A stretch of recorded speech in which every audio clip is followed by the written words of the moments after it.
Okay, let's unpack this. We're diving deep into something that feels, well, less like just food and maybe more like a warm hug from the past. It's like living history you can actually eat. Kulcha. Right. Forget just a side dish. This bread has a story that's been simmering for centuries, you know. A tale rooted in some incredible ingenuity and culinary artistry.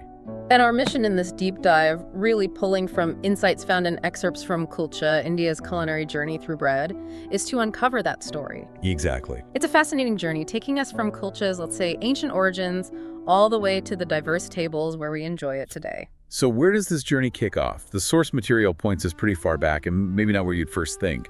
Beyond India initially. That's right. The seed of kulcha, if you will, has roots in Persia and Central Asia. Persia. Yeah. The word itself, kulcha, is Persian. It just means a disc-shaped bread, often baked in those traditional clay ovens.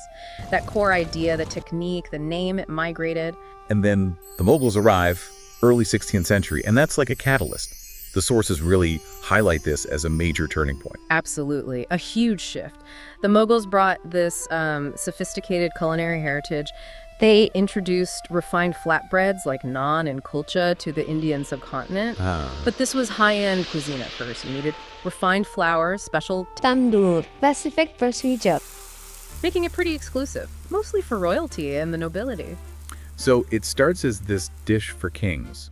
How does it go from the royal court to become, well, the bread of the people? This must be where that ingenuity comes in. That's exactly the fascinating adaptation the sources describe. While naan kind of stayed tied to the tandoor, kept its regal status, kulcha. Kulcha began its more democratic journey. It was made softer, it became stuffable, and crucially, chefs figured out it could be cooked on a simple griddle. A tava. Oh, right, a taba. Or even in basic brick kilns. So that shift in cooking method was key. Suddenly you don't need that fancy, tandoor setup. Exactly right. That ease of preparation just opened it right up to the masses.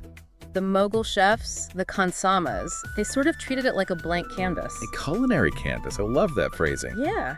They saw its potential beyond just being, a simple bread. And that's where all the incredible variety starts. The fillings, potatoes, onions, paneer, even meats sometimes. Precisely. They began experimenting, creating stuffed kulchas that were delicious and nourishing, basically paving the way for all those regional variations we love today, like the famous Amritsari Kulcha. Right. And this transformation really shows how food innovation can be this powerful agent of social mobility, moving from the elite to the everyday plate. Now, the sources mention something that takes its significance even further, beyond just being popular food. Especially down in the Deccan region with the Nizams of Hyderabad.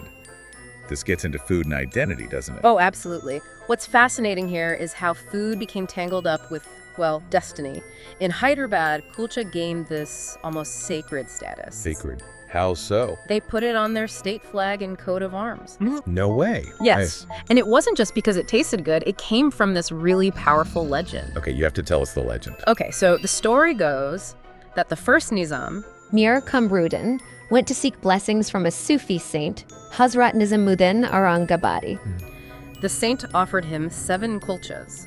And as the Nizam ate them, the saint prophesied 7 generations of rule for his dynasty. Wow. 7 kulchas, 7 generations. And incredibly, the prophecy came true, which just cemented kulcha's place, not just in their diet, but deep in the region's history and identity. A symbol of divine blessing, of legitimacy. Now that is amazing. From a simple bread to a symbol of a ruling dynasty, it makes you realize you could almost map the cultural history of India just by looking at its kulchas. You really could. Each region took that culinary canvas and ran with it. You've got the flaky, butter-laden Amritsari Kulcha in Punjab, perfect with kulcha. In Delhi and UP, it's often plainer, maybe thinner, sometimes with nigella seeds, great street food, or with curries. Hyderabad's version still has that royal echo, often served with rich stews. And you mentioned others too. Oh yeah, even sweet versions exist in Kashmir, and now you see fusion styles popping up globally. It just keeps adapting. People often confuse it with naan, though. What's the key difference the sources point out? Fundamentally, it's about leavening and cooking. Naan traditionally uses yeast and needs that intense tandoor heat. That gives it the chewy texture, the puffiness. It feels a bit grander, maybe. Right, often with richer meals. Exactly. Kulcha, on the other hand, more often uses baking powder or soda, often with yogurt, which gives it a softer, sometimes flakier texture. And like we said, cooking it on a tava or in a brick oven made it way more versatile and accessible than naan. And that versatility meant it just kept going. Right. Through colonial times, into modern restaurants worldwide. It really did. It just embodies resilience, innovation, and that incredible culinary exchange and adaptation that defines India's whole food landscape. It's a perfect example of a dish evolving from, royal exclusivity to being a staple for absolutely everyone. Couldn't have said it better. So when you boil it all down, what does this entire story mean for you, for us? Well, kulcha isn't just flour and water, is it? It's a symbol of identity, of adaptation, of inclusivity. It's deeply woven into India's really rich, syncretic food heritage. It's like a delicious narrative told through the bread itself. So next time you bite into a warm, flaky kulcha, whether it's stuffed or plain, maybe take a second. Remember that incredible history. Yeah. Remember the journey it took from Persia, through Mughal courts, onto street dhabas, tangled up in legends. It really raises a powerful thought, doesn't it? Sometimes the simplest, most familiar things right there on our plate. Well, they truly have the richest, most complex stories to tell. It's not just a meal. It's a bite of history, a bite of heritage.